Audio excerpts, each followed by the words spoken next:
The news continues in the east of the continent, where more than a dozen African leaders and some of the world's fiercest climate change campaigners are convening in Kenya for the maiden edition of the African Climate Summit. The summit in Nairobi kicked off to address Africa's increasing exposure to climate change and its associated cost on the continent.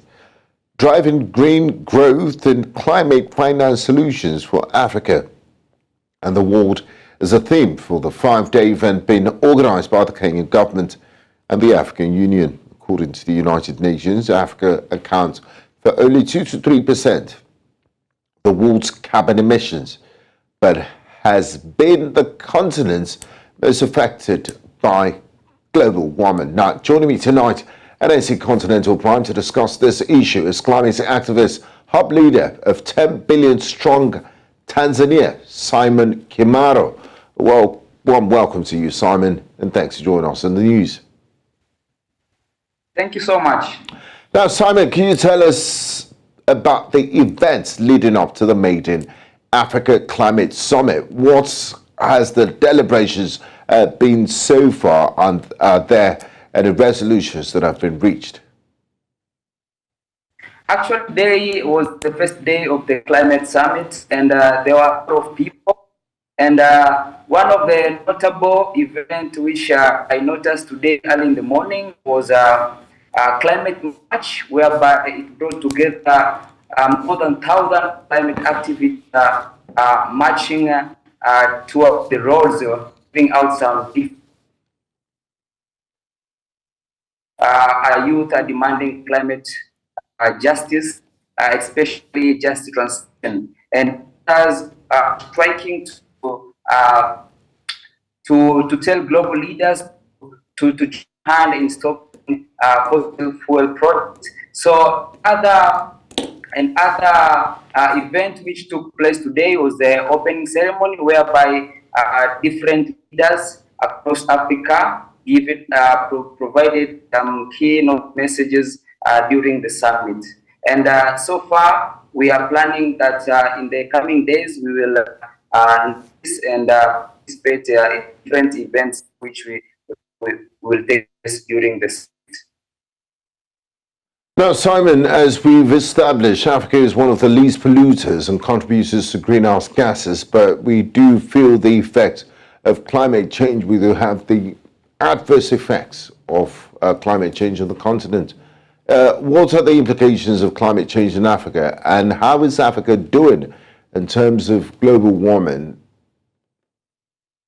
Actually, as you know, Africans are the victims of climate change impact, and the one who have contributed less compared to the north.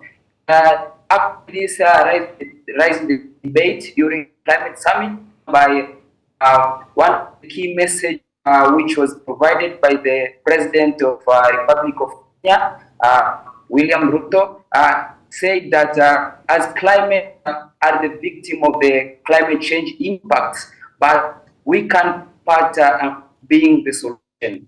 So away from the victim, which we play part as African, whereby we contribute less on the climate change. So African can play part as being solution to the impacts of the climate change. But as far as I know, African are facing different extreme weather events such as drought, floods, cyclone. Like we noticed last year, Malawi faced a cyclone which caused the displacement of hundreds of people. So these are some of the extreme weather events which are caused by climate change.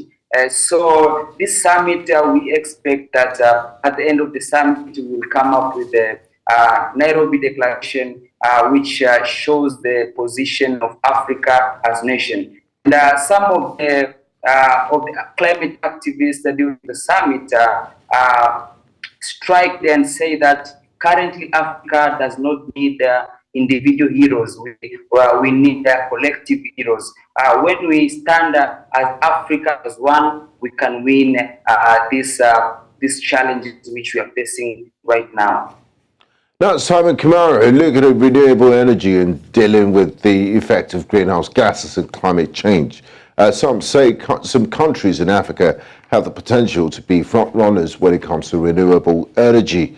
How true is the statement, and how can Africa harness its natural given resources in order to drive renewable energy?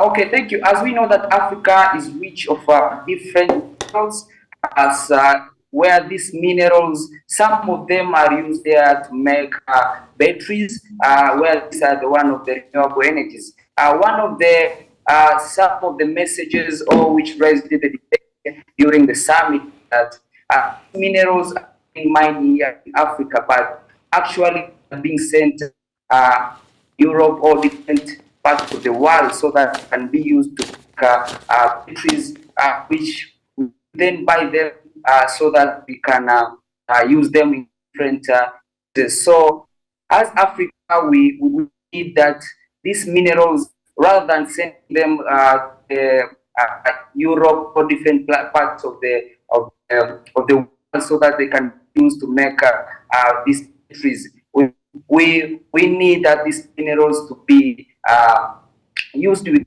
Africa so that they can be, these batteries will be produced and be manufactured here in Africa. And also we have seen that Kenya is one of the leading countries in clean energy, and during the summit we have noticed different electric cars, and actually the president of Republic of Kenya showed that example by driving. Thank you very much. Okay. Thank you very much, Simon Kamara, climate activist joining us from Tanzania. We do appreciate your contribution to the news. Thank you.